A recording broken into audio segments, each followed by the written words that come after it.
सब खवातीन लाए ऐसा दिन मांग नहीं आया तो माँ वरी भी इनके खराज तहसीन पेश करूँ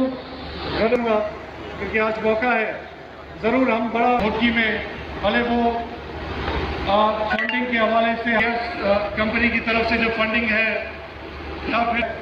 या हमारी जो डिस्ट्रिक्ट एडीपी है या डिस्ट्रिक्ट काउंसिल कॉम्पिटेंट लोग यहाँ पे मिले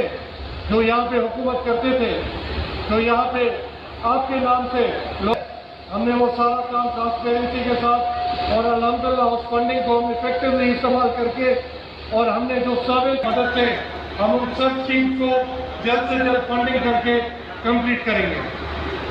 बाकी मेरी ये रिक्वेस्ट आपको जरूर लंबी तकरीर नहीं करूँगा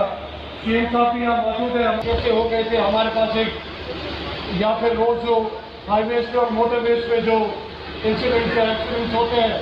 तो मैं उनसे ज़रूर रिक्वेस्ट करेंगे और ज़रूर हमें फंडिंग दी जाए कि हम अपनी जॉब